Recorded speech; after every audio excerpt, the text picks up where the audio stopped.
Hello everyone, and welcome to the Dice Commando YouTube channel. I'm Andrew, with you here as always.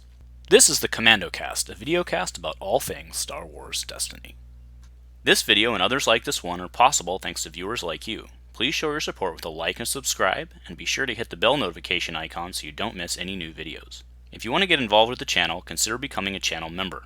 There are many benefits to channel membership, including access to our Discord, exclusive deck tech and strategy videos, and the opportunity to help create channel content. I want to sincerely thank all our channel members, as I truly couldn't do this without your support. You guys rock. Go Commando.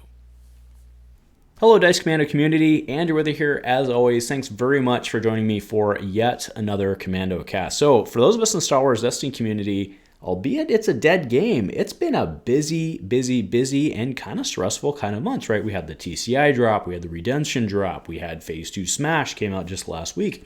It's been a busy couple of months trying to stay on top of everything that's going on, trying to wrap our head around what's coming out, what the implications of that are, and so on. You get where I'm going with this, right? So instead, what I wanted to do today was just take a step back, do something a little fun, a little out of the ordinary, and yeah, something that I don't normally like to do because it can sometimes be dangerous, but it's certainly fun to speculate, right? So with the announcement a couple weeks ago that ARH's next set 13, they're actually calling it ARH 3 now, which is very, very interesting, the implications of that.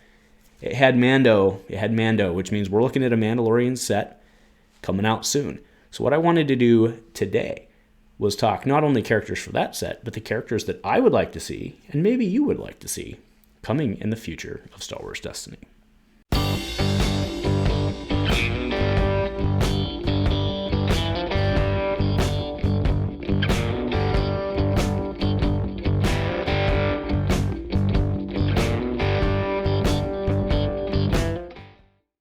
All right, guys, so should be a fun cast today. That's what I'm hoping for. Actually, it's a very interesting side note. So I went to pour myself a beer, one of my home brews, and I blew the keg. If that's not a sign that we're turning over a new leaf, right, putting the old behind us and moving forward, I don't really know what is, right? So again, fun discussion. Please, sit back, relax, grab yourself a drink. If you don't have one already, put it on pause, go get one, and then come on right back. So what I'm showing up right now, again, is that promise from ARH. Well, I mean, I said promise, but, let's be forgiving, right? But it says Q2 2021. I personally think that's really aggressive. Like that, I mean, that means that, it's likely June or something like that, right? But,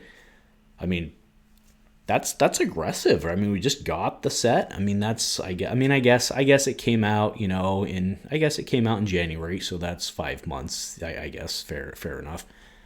But still, for being guys that aren't getting paid to do this, I think that's pretty impressive. So, obviously we have a Mando theme, so that's gonna kind of start out some of the discussion here because that's an obvious thing, and I don't want to touch on the obvious stuff. We know that obviously Mando is going to be in it, right? I think that's pretty clear from this. So that's really kind of obvious. So.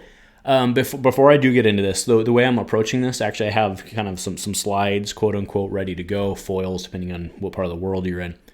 I've actually gone out and I found some fan art. Now, I want to be clear going into this for a couple of things because it typically gets people spun up. The art that I found, it all falls under, this is legal terms, it falls under fair use, right? I'm of course attributing the artists or the owners of the art to where it is. But again, I'm not using the art to do anything with it. It falls under legal fair use.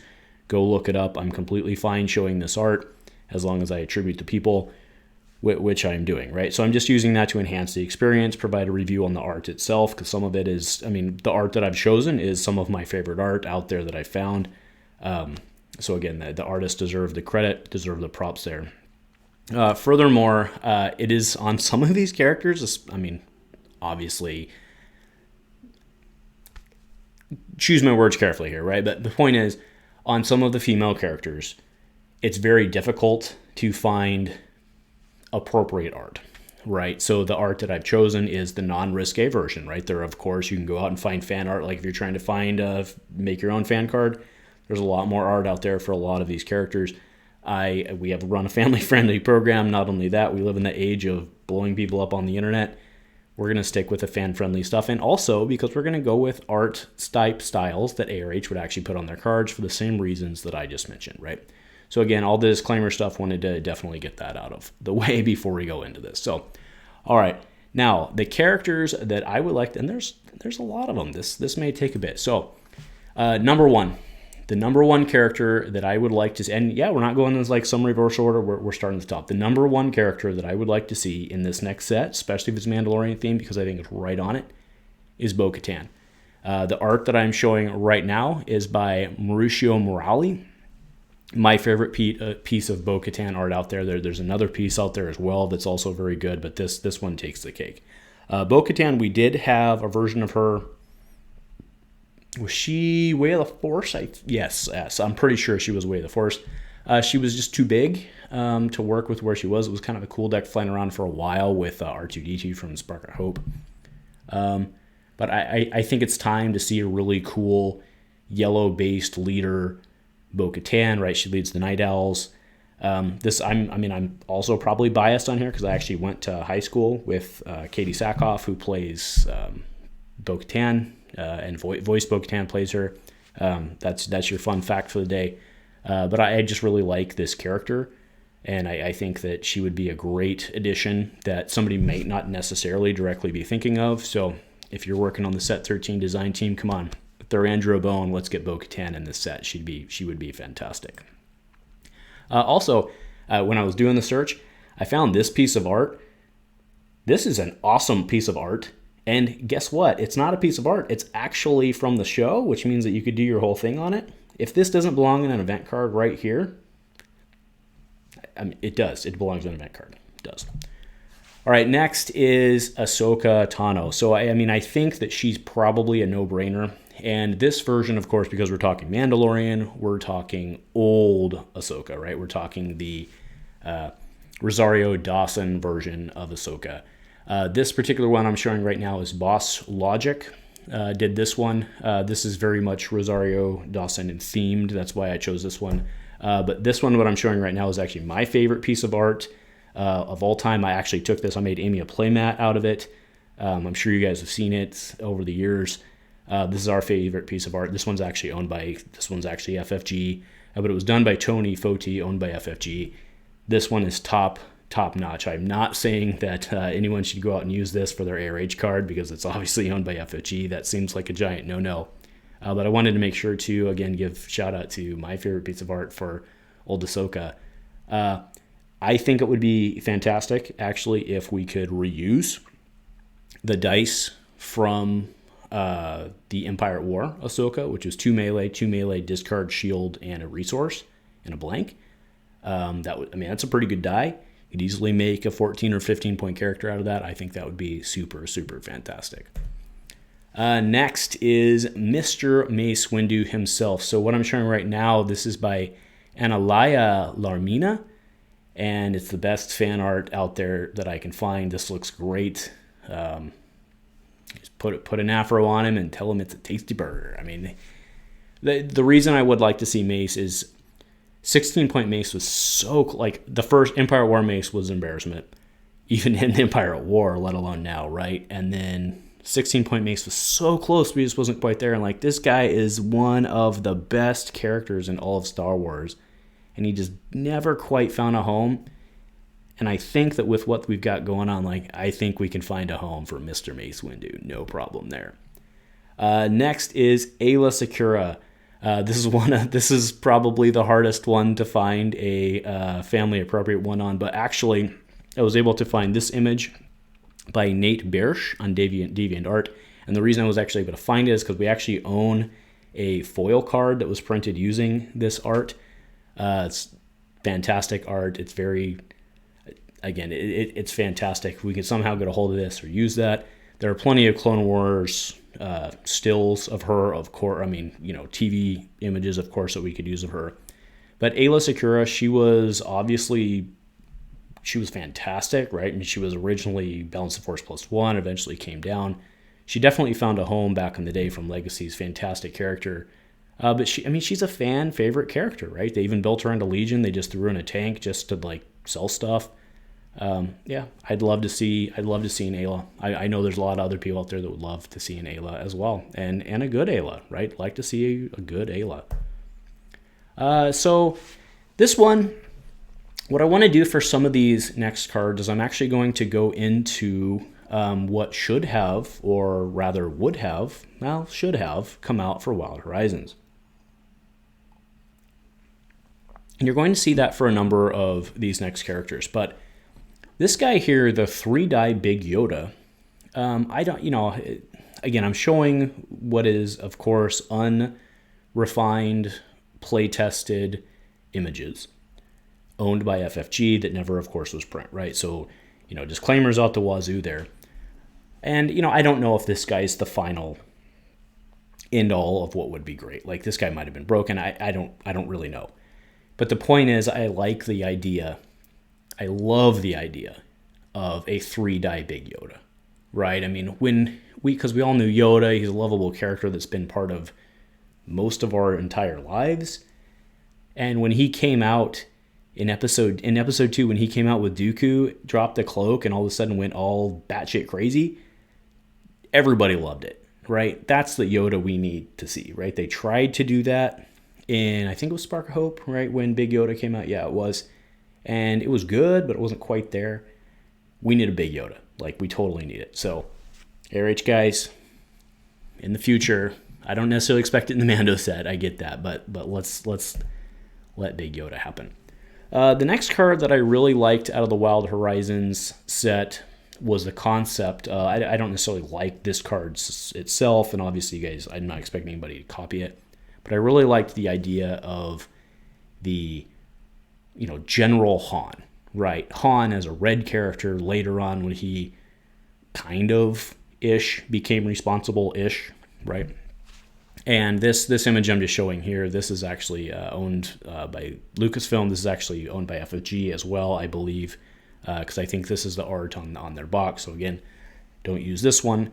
But, something like this where, we're talking like General Han on Andor, right? That's kind of where I'm going with here. And specifically because he could pair with Leia. Also, it would be nice, we saw in Awakenings, right? We saw 16-point Leia. And she was even bad then, right? Like, she didn't really make a splash then. Actually, that's not entirely true. She kind of did with, like, Leia Akbar. That was kind of a thing until they killed It's a Trap, right? But she never really made big waves, and it would be really cool to see a combat-based Leia. I would like to see that, right? I know there's a lot of other people out there that would like to see, strong woman Leia, and I think she deserves it. Next card that I thought was really great out of the set was a Grand Inquisitor. And I'll be honest, specifically because of what he did, I thought it was really cool that he got bonuses and stuff out of the forums. The art that I'm showing now is by John Draws Things. I think this is kind of a really cool art of the Grand Inquisitor. There's plenty of options out there for him as well. Grand Inquisitor was obviously in the cartoons. We should be able to find a screen grab that suits him quite well as well. But I think the Grand Inquisitor is somebody who a lot of people were excited about when he came out, but he was very disappointing. Obviously, he would fit in with the Inquisitor's theme, which has already been established by AirAge. And I definitely think he's someone who we should keep our fingers crossed for in the future. The next character I would like to see something of, Finn, right? We haven't really seen a good Finn. Legacies Finn should have been good. Like, by every measure, he should have been good. He just never quite was with the way that the cards and the partners and everything worked out. The art I'm showing right now is by ACDRA_art on Twitter. I personally do like the later Finn, where he kind of became a more, responsible. He was a general, I guess, in the end, but who wasn't a general in the end? Heck, Lando threw everybody out the door, and then he was a general in 10 minutes, so who isn't a general in Star Wars? But it would be really cool to see kind of a later life Finn that's actually usable and playable. Obviously, in this case, he would be red, but I'd really like to see a Finn. Next is, and this is kind of starting my whole, let's be honest, this covert mission Spectres were so cool, but they never really landed as a team. They just never, it just never really worked. And Zeb was supposed to come out in Wild Horizons, the one I'm showing now. And again, he was going to be that color that no one's allowed to speak of. But I would really like to see a new Zeb. I think he's a really great character. Furthermore, his counterpart of Agent Kallus. I realize Kallus, spoiler alert, Kallus flips sides, but the whole duality that him and Kallus brought, I thought was really, really cool, because it was, I hate you, I don't like you, I want to kill you, but mutual respect, and because of the respect, I've become good. And I thought that was a great sub-story arc. So I think it would be really cool if ARH could somehow design like Kallus and Zeb as counterparts. Somehow, again, I have no proposal, and again, I don't want to have a proposal, because the minute I say something, the minute they don't want to do it, because then it's somebody else's idea, right? And I don't mean in a negative sense, but like, I think it would be really cool to see some sort of like duality of like a 15-point Zeb and a 15-point Kallus that are basically the same, and they interact somehow negatively and or positively. I think that would be really, really neat. Heck, maybe you do like a Rey Kylo thing on them. I mean, I don't think you probably do that, but I would love to see that story arc, sub-story arc, whatever, somehow replicated in the future of Star Wars Destiny, because I think it was really fantastic, and the love that I have for how those two work together and against each other and so on, I think that was really well done, and I think the ARH could probably get very creative with that, and I'd love to see the other ideas that they have with that. Next is Hera, and actually you guys can steal this image. This one's actually taken from the EA game, so you can do your thing with it. Hera Syndulla, fan favorite. She's been called out in EA. She was in Rogue One. I mean, her name was in Rogue One, right? When they were paging her to, whatever she was. And what a fantastic character. Give her piloting. Piloting should stay around, absolutely. What a fantastic fan favorite character. Another one that my wife absolutely loves, and I would love to see her. We can get the 19th iteration of Ghost, whatever we need to do. Absolutely fantastic. And to that end, Sabine needs a gunny version, right? The CM, I mean, like I said, this entire CM arc of Spectres, they were so good, and they just never really landed. And Sabine, she was kind of like, I played her with Poe, I played her with a couple other, I played with Padme, actually. And, then they dropped Transformations Han, and as Jay Danger likes to put it, he put some ladies out of jobs, right? So I would really like to see a gunny version that's not. Again, maybe a lot of people have Sabine PTSD even still, but I'd really like to see a Sabine version hit the table. And again, the theme that you guys are seeing here is that there's a lot of Spectres. Like, let's do the Spectres right? And maybe they need their own expansion. Probably not. That seems a little too specific for an expansion, a little too limiting. But let's get some Spectres back in this. Again, Zeb was supposed to be in Wild Horizons, which was basically going to backfill for the Covert Missions team. Because remember, Zeb Legacies, he was way too expensive to fit. Zeb was going to backfill for that. They had this whole theme of the team working together. Let's do it. Let's do it the right way. Let's do it good. I'd love to see that. Next character, so they did have droidekas in Wild Horizons, and that's about the only good thing that they had about droidekas in there. I would like to see something cool about droidekas, and again, the whole theme about droidekas somehow having shields or whatever, I think spot on. I would be very great. I cannot wait to see what the ARH guys are going to do with the droidekas. TCI, by the way, did have a droideka that I thought was really good. Actually, I thought it was great with the way that they did like the mods popping back and forth. That was top notch. Maybe ARH, I'm sure ARH won't touch anything like that because, it is the way it is. But I'd love to see the ARH guys, get creative and somehow, represent the shield, but you can kind of go under the shield if you go slow enough. Like, I think that would be really, really, really fantastic. And with the play, kind of like the high level play that ARH seems to like to focus on, I think the droideka would actually be something that like they really, really seek to do.